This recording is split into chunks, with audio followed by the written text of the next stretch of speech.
ठीक है। हर्निया का टॉपिक है आज। हर्निया का मतलब क्या है? प्रोट्रूशन मतलब कहीं से किसी जगह घुस जाना, एबनॉर्मल जगह पे किसी टिश्यू पे चला जाना। विसरल ऑर्गन होगा कोई, जैसे इंटेस्टाइन का पार्ट विसरल है, ये एब्डोमेन की वॉल है, यहाँ पे वीकनेस थी, किसी भी वजह से वीकनेस हो सकती है, सर्जरी कराई हो पहले से, या एनाटॉमिकली ना बना हो, या प्रेशर बहुत ज़्यादा पेट के अंदर हो गया, एब्डोमेन में प्रेशर बहुत ज़्यादा हो गया, उसका रीज़न क्या हो? कॉन्स्टिपेशन, या तो ऊपर से कहीं और स्ट्रक्चर बढ़ गया, जैसे हाथ में यहाँ स्ट्रक्चर बढ़ गया, यहाँ पे, तो ये चीज़ें यहाँ बढ़ता चला जाएगा, इसका वॉल्यूम बढ़ा सकता है, इसको प्रेशर मारेंगे वो अटकती यहाँ पर। तो क्या होता है, जो लेयर होती है पेरिटोनियम, उसको फाड़ के आ जाता है बाहर, फिर दर्द होता है, यहाँ पे क्या बल जाता है, बल जैसा दिखता है। वीक पॉइंट है एब्डोमिनल वॉल। कॉमन साइड्स क्या है? Inguinal canal. अगर इंग्विनल कैनाल में होता है, इस जगह पे इंग्विनल की रीजन बोलते हैं, तो इंग्विनल कैनाल के थ्रू आता है, या फीमोरल कैनाल। यहाँ पे दो कैनाल्स पड़ जाते हैं, इंग्विनल कैनाल और फीमोरल कैनाल। अम्बिलिकस, बीच का पार्ट अम्बिलिकस हो जाता है, यहाँ भी वीकनेस होती है, या प्रीवियस सर्जिकल स्कार, जैसे पहले सर्जरी हो रखी है, डिलीवरी जैसे हो गई, डिलीवरी होने के बाद चांस हो जाता है कि वीकनेस आ जाती है, या एब्डोमेन की सर्जरी हो गई किसी की, यहाँ पे कट देखा होगा मम्मी लोगों को, या किसी की डिलीवरी होती है तो यहाँ पे कट लगा होता है, वहाँ से ही बच्चा बाहर निकला है, तो वहाँ पे वो जो मसल हमने काट दी, सील तो नहीं, लेकिन वो वीकनेस हो गई ना वहाँ पर। अच्छा अच्छा। तो वहाँ से हो सकता है। कॉम्पोनेंट्स क्या होगा? इसका सैक होगा, नेक होगा, कंटेंट होगा। ये देखो नेक है, ये पूरा सैक है, और ये पूरा जो जा रहा है इसको कंटेंट है। टाइप्स का इंग्विनल हर्निया डायरेक्ट होता है, इनडायरेक्ट होता है। Through posterior wall of inguinal canal. Inguinal canal में से नली जैसी आ रही है, ये एंटीरियर पार्ट से पोस्टीरियर पार्ट है, उसके पीछे से पार्ट से अगर आ रहा है तो उसको डायरेक्ट बोलते हैं। इनडायरेक्ट बोलते हैं डीप इंग्विनल, अगर यहाँ पे इंग्विनल फिंगरिंग जैसा स्ट्रक्चर होता है, उसी के अंदर से आ रहा है तो इनडायरेक्ट बोलते हैं। Femoral hernia below inguinal ligament, एक लिगामेंट होता है इंग्विनल लिगामेंट, वहाँ पर फीमर आर्टरी फीमर वेन जाती है, उसके पास से हो रहा है, लिगामेंट को फाड़ रहा है तो फीमोरल हर्निया हो रहा है। Umbilical hernia seen in infants and obese adults, बच्चों में ज़्यादा मिलता है, ओबेसिटी जिनको हो जाती है उनको मिलता है, या कॉन्स्टिपेशन हो जाता है जिनको सीवियर उनको मिलता है अम्बिलिकल हर्निया। ये सीजनल हर्निया वही प्रीवियस सर्जरी हो रखी थी वहाँ से आता है। अदर्स में भी गैस्ट्रिक हिलेटस हर्निया यहाँ मिलता है, गले में बच्चों को होता है, कंजेनिटल होता है, मतलब जन्मजात बीमारी होती है, इसको इंजीनियरिंग हर्निया का नाम है। हर्निया के क्लिनिकल फीचर्स क्या होंगे, कॉम्प्लिकेशन क्या होगा? स्वेलिंग होगी, बढ़ेगी, खांसी, कफिंग रिफ्लेक्स हम लोग चेक करते हैं हर्निया पर। कहीं भी हर्निया होता है तो उससे पहले खांसने से क्या होता है, प्रेशर थोड़ा कम होता है तो अंदर की ओर चीज़ें बढ़ती हैं, जैसे लटकी हुई चीज़ें ऊपर की चढ़ेगी तो ऊपर नीचे मूव करता है, डिस्कम्फर्ट होगा, उसको दर्द होगा। कॉम्प्लिकेशन में ऑब्स्ट्रक्शन, मतलब कहीं ब्लॉकेज है या कहीं ऐठन आ रही है, स्ट्रेंगुलेट करके रस्सी जैसा हो जाए, इन कार्सिनेशन में थोड़ा सा उसमें टिश्यू खराब होता है। मैनेजमेंट कैसे करेंगे? Elective surgical repair is treatment of choice. Elective surgery मतलब इमरजेंसी नहीं है, धीरे धीरे करके सर्जरी करते हैं। आज आएगा पेशेंट, उसको दवाई देंगे, तो दवाइयों से टेंशन ठीक हो जाएगा। इलेक्टिव करेंगे मतलब सर्जरी प्लान कर सकते हैं, सर्जरी के लिए तुरंत नहीं करते, प्लानिंग करके कर सकते हैं। कई टाइप की होती है। हेमियोटोमी मतलब पार्ट को हटा देना, रैफी मतलब रिपेयर कर देना, हेमियोप्लास्टी मतलब अगर कोई जाली जैसे डाल देते हैं, मैश डाल देते हैं तो हेमियोप्लास्टी होती है। जो वीक थी, वीक जो लेयर थे उसमें जाली डाल दी, तो जाली डालने के बाद क्या होता है कि वो चीज़ बाहर अंदर नहीं जाएगी, बाहर वो रिपेयर करता है। इमरजेंसी सर्जरी तब करेंगे जब चीज़ें ऐड जाती हैं तो वहाँ की ब्लड सप्लाई हो जाती है, तो इमरजेंसी करनी पड़ती है, तुरंत सर्जरी करनी पड़ती है।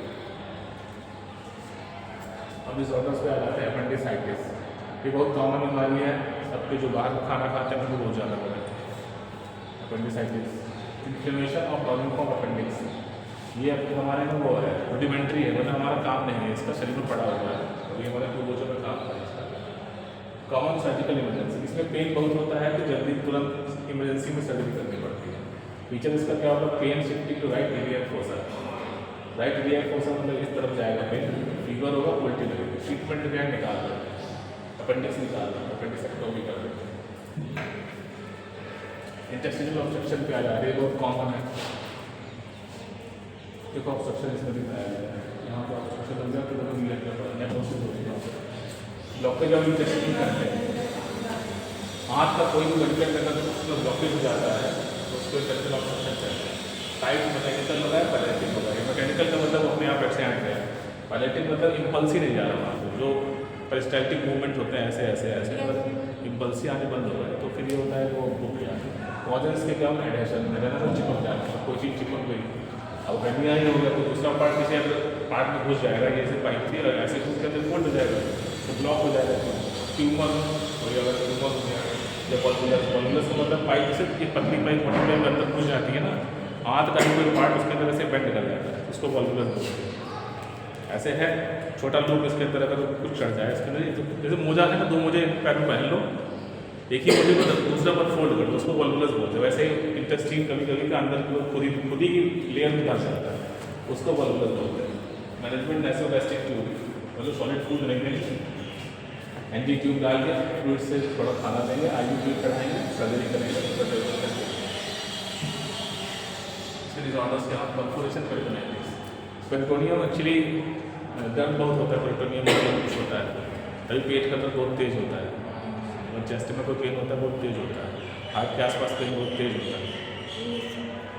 Perforation of hollow vesicle causing peritonitis.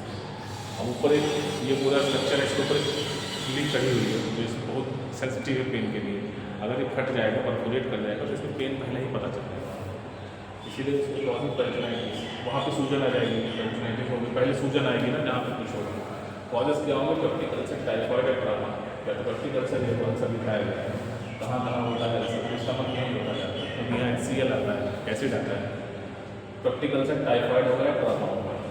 Feature क्या होगा, सीवियर एब्डोमिनल पेन, यदि पेन बहुत ज़्यादा होगा, रिजिडिटी मतलब कड़ा कड़ा महसूस होगा, शॉक पर चला जाएगा।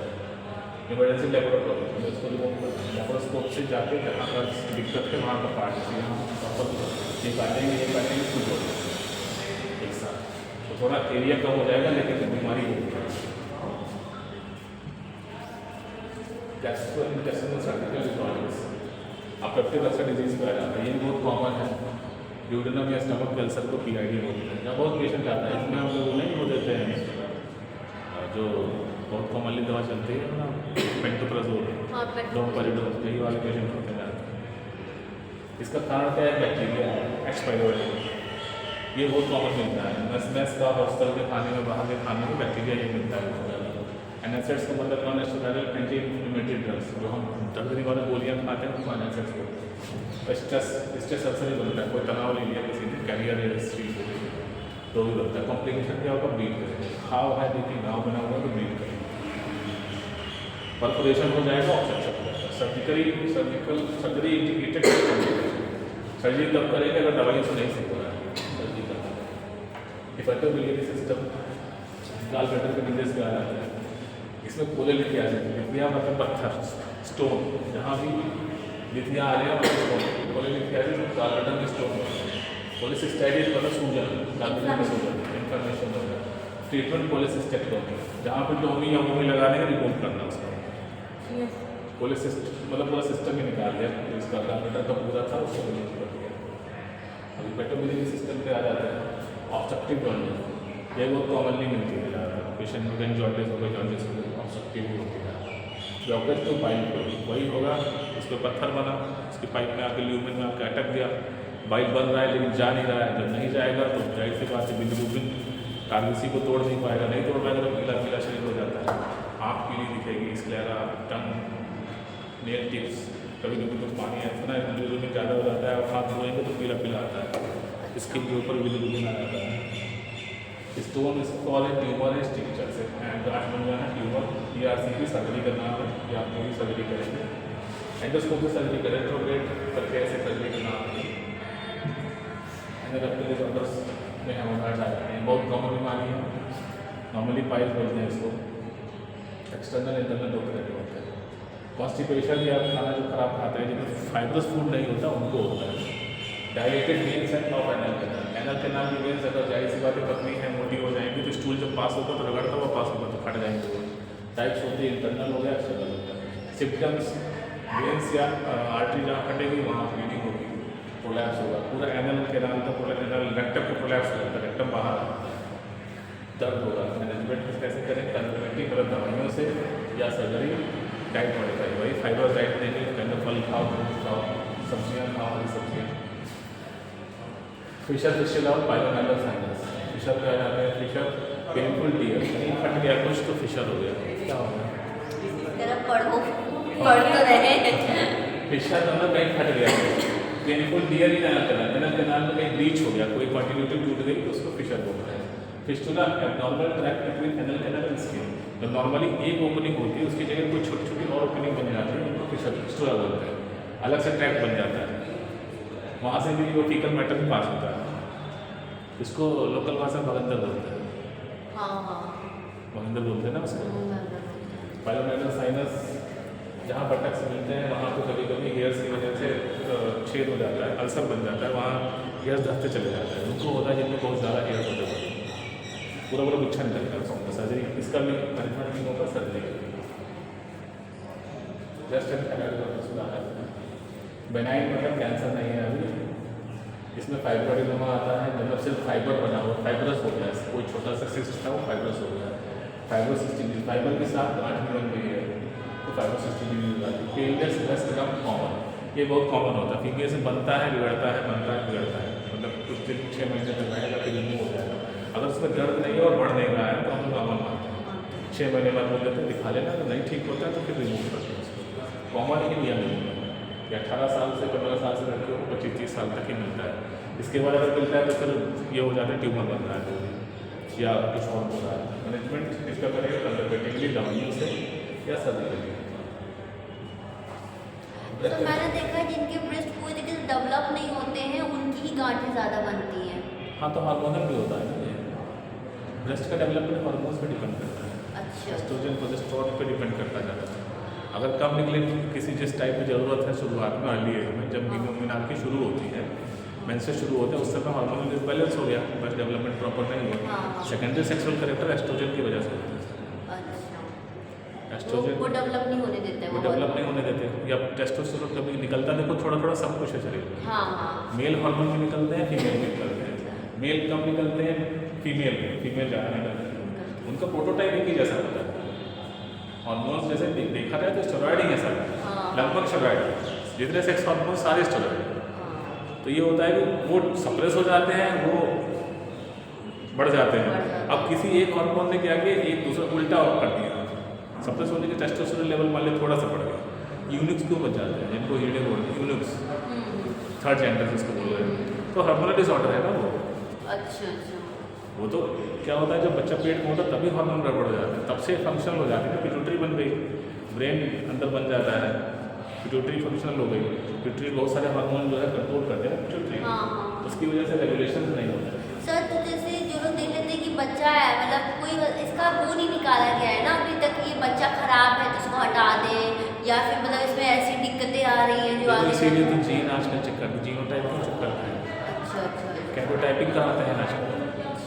कपल जो है जो थोड़ा सा जागरूक है वो कैरोटाइपिंग करा लेते हैं। जैसे मैंने अपना करा लिया, हमारी फीमेल पार्टनर उसका करा लिया, मतलब हमने सारे जीन बना लिए, तो हमने सब कुछ आपको पता चल गया हमारा किस क्रोमोसोम पे कोई दिक्कत है, हमारे ट्रांसलोकेशन हो रहा है किस क्रोमोसोम पे हो रहा है। जैसे तुमने डाउन्स पढ़ा है, डाउन सिंड्रोम किस पे होता है, 21 नंबर क्रोमोसोम पे, ठीक 21 में ट्रांसलोकेशन किस पे हो रहा है, 21 बहुत सारे कपलेट बनते हैं, उसके मतलब ट्रांसलोकेशन कहाँ कहाँ हो रहा है।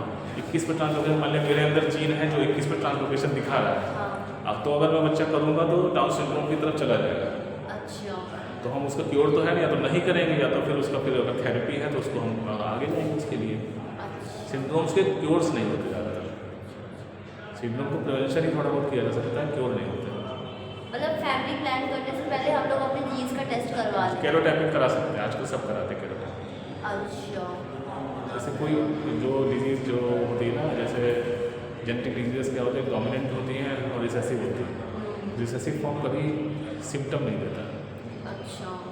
रिसेसिव क्या होता है, रिसेसिव ही रहता है, मतलब दबा हुआ पड़ा हुआ है। स्मॉल टी कैपिटल टी, मतलब कोई जीन टी को स्मॉल टी एक्सप्रेस कर रहा है, डबल टी कर दो तो बता। जैसे ये इधर आता है, ये जीन एक्सप्रेस होता है ऐसे ऐसे, ये एक्सप्रेशन है, ये स्मॉल टी का एक्सप्रेशन है। अब अगर ये हो गया तो एक जीन यहाँ से आ जाए, ये बन गया ना, तुम्हारे ज़्यादा बनेंगे सारे नॉन एक्सप्रेसिव बनेंगे। लेकिन अगर हमारे साथ एक और ऐसा टी वाला मिल जाए टी, तो अगर हम ऐसा कर देंगे तो एक्सप्रेस हो जाएगा ना ये। अब ये बीमारी जो थी हमारी दिखने लगेगी, टीचर आ जाएंगे। जेनेटिक आजकल बहुत ज़्यादा काम जेनेटिक्स पे हो रहा है इसलिए।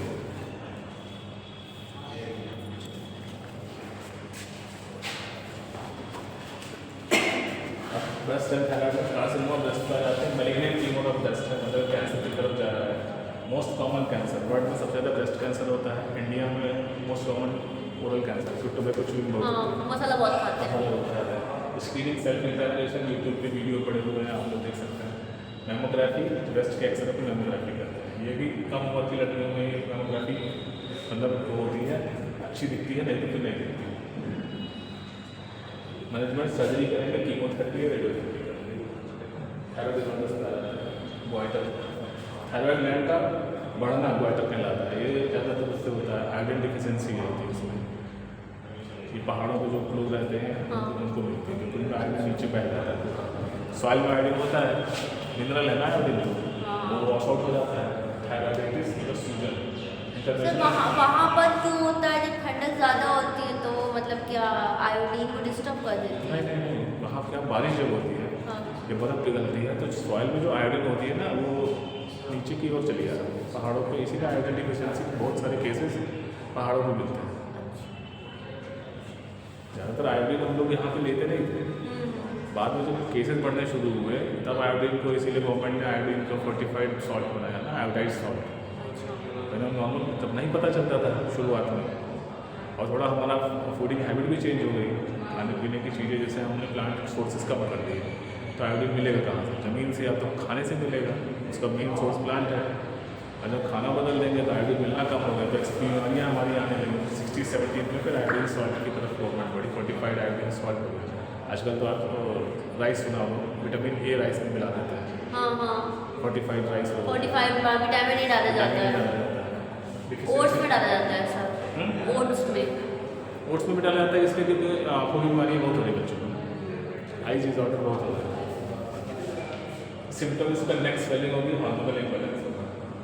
मैनेजमेंट मेडिकल या सर्जिकल कंफ्यूजन, देखो कंफ्यूजन कॉमन क्लिनिकल कंडीशन है, प्रॉपर इवेल्युएशन जल्दी से डील कर लेंगे, इवेल्युएट कर लेंगे, ट्रीटमेंट हो जाएगा।